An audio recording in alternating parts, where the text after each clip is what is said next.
heard Haifa talking about recruitment and so on.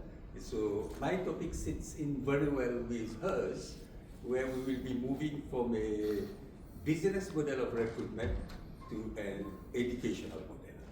So what I am going to do is I am going to present my work as part of my doctoral study, which I am doing at the Open University UK. I am a senior fellow at Aston University. My background is nursing, and I teach in the pharmacy school. I teach independent prescribing. So my nursing career started well back in Mauritius. I am originally from Mauritius in 1982. So I worked there, went to India, did some study, and then came to UK and joined the higher education from 2002. So I have been involved in recruitment of students. As part of recruitment, we do interviews with the student. And always the question is when you interview people, you ask them, why do you want to join nursing? Why do you want to become a nurse? And they will always tell you a story about, this is in me, I like the caring nature, or I look after my grandmother, and so on. You will never hear about the professional identity of a nurse. So nursing is just more than caring. And you will see outside in the public, the image that is projected of a nurse is not the true image of a professional nurse. I can give you a lot of examples, but we are limited with time here. So we'll go and talk a little bit about the work that I have done. It was a very long project. So we'll talk about that, and we'll try to contextualize it, how this can be relevant to UAE. Okay.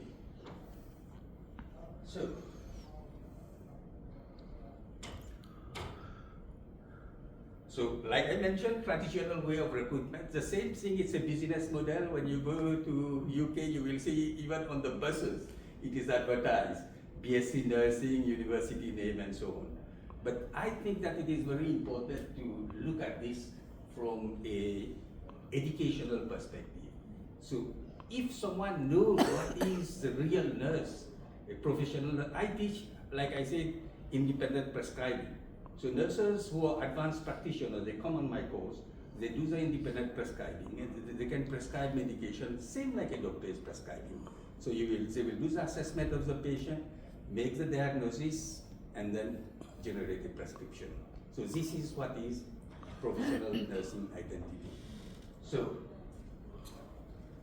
I'm sure golf companies also are facing the same challenge of recruitment. And it is currently in the NHS National Service, Health Service in UK, we have got 60,000 nurses short. So it is a crisis. And in Gulf also, I know they are recruiting a lot of people, expat and so on. So how can we teach people outside about the professional identity, and then they can make an informed choice and join the profession? So the main thing is, people will tell you that identity is developed, professional identity specifically is developed when you're working as a nurse. However, people has got their own identity and so on. So if you start framing the identity of people before joining the profession, it helps them think a little bit more. So the main project is, you will see P&I stand for Professional Nursing Identity, and MOOC is a course that I have designed and developed throughout these 4 years, which is available on Canvas. We had to change platform and so on several times, and then Canvas was chosen because we can get a lot of data. We can get data analytics, which I have got from my doctoral study, which I have analyzed. So, MOOC can build identity. It's not only delivering the content, so it is all the pedagogies of online learning and so on, which is integrated in the module. So they will learn the content, but at the same time, throughout the course, they will also start developing the identity.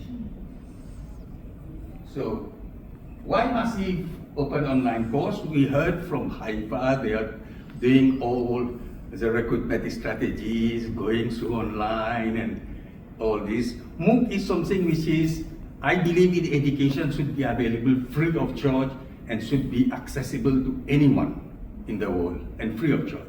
So MOOC is one of the way of doing that. So in the context of GCC, where you have got a diverse population, by designing and developing a MOOC, this one is on professional nursing identity, but it can be in any healthcare professional. If you follow the model, you can develop it. So it can reach the population. So it's also act as a bridge for career exploration. And when the people come onto the MOOC and go into the discussion board and come to learn from each other, the socialization process also develops. So a little bit about the project itself. So it was an iterative design. There was 7 stages, but mainly it was 3 iteration. So first of all, what I did is I went to look at, is there anything available already? If it is available, there's no point of me going and designing and developing all these things. So I had a look at, there were 2 MOOCs which were available on nursing. So they talk a little bit about nursing, they talk about international recruitment and international nursing, but nothing was on professional identity development. So this is how I started. So I took the 2 units as a model, and then I started developing the MOOC. And it is easy to sit in front of a computer, and nowadays with ChatGPT and AI, in half an hour I can sit and develop a module. But education is not like that. Education needs involving people. Someone was mentioning today, and one of the questions came, is student as generation of knowledge. So on the second iteration, what I did is, I did what we call an evidence cafe. An evidence cafe is you get all the expert people like subject expert, curriculum expert, MOOC expert, and then brainwash all the ideas. And then that's how the content was developed on the MOOC. And then the next stage was a pilot, the MOOC, a pilot study of that MOOC. So I had a student who just started nursing, so they have just started, so they don't know much about nursing. They were asked to go and do the MOOC. And from that, the final stage was developed, which was, let me go to the next slide. So the final stage, here it is. Okay, let me go back a little bit. So it is a doctoral study. So you have to talk, you have to link pedagogy and framework and everything. So we have got self-determination theory, which we heard this morning when they were talking about the secret. I was listening to the conversation, and out of the secret, a lot of ideas come from these 4 theories, which is SDT, communities of inquiry, universal access to learning, as well as transformative learning. So we take these 4 theories, we build it into the CPA, what we call it, the pedagogy, assessment, and curriculum. And because it is online technology, so technology is embedded in all the free CPA. So we came across with this, I'm not going to bother you much about that. So this is the main framework, we call it the PIN-MOOC Pedagogical Integration Framework, which is abbreviated like PPIF. So this is how the theories come and integrate with the curriculum, pedagogy, and assessment. So this is a diagram of the 4 iterations that I was mentioning. So the last one is the full implementation, evaluation, and final synthesis. So what have we seen? What does evaluation show?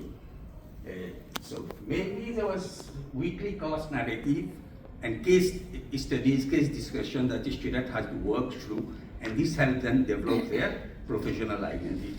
And then we had some moderation discussion forum where I was moderating and students itself, they were participating and they were moderating on that, and formative quiz and so on. So here are 4 of the selected things that I have included as part of the evaluation. You can read it.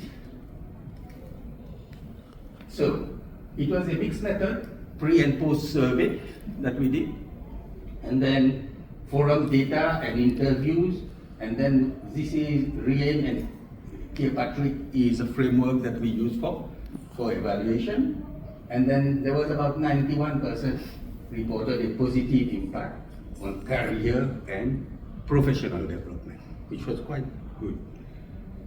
You will see MOOC is, when you go and enroll on a MOOC, you will see thousands and thousands of people enroll.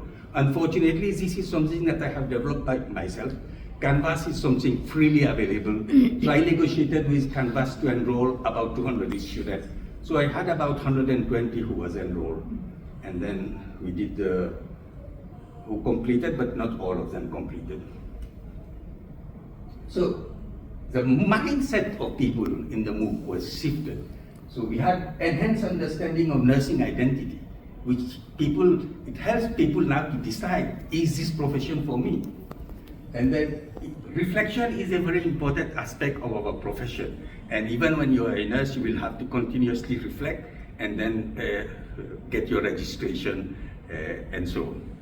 And motivation, they were motivated as a career decision, and it is scalable, and it is cost-effective, and it supports recruitment, like we have been talking about recruitment today. So, what is the scalable strategy for goal for nationalization? This supports nationalization, especially in the context of Gulf countries and health policy goals, for example.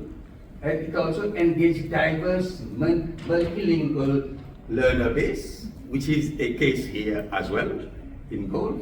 And it can be adapted to local cultural professional needs. And most importantly, it is a bridge from school to practice pathways, whatever practice pathway you want to choose. So what policymakers and educators should do next? You can embed MOOC into national recruitment strategies. You can also use identity-focused design for other healthcare professionals. This is, I'm talking about nursing. Model can be replicated to other professions in terms of recruitment. And also it encourages cross-Gulf collaboration on digital pedagogy. Thank you all very much.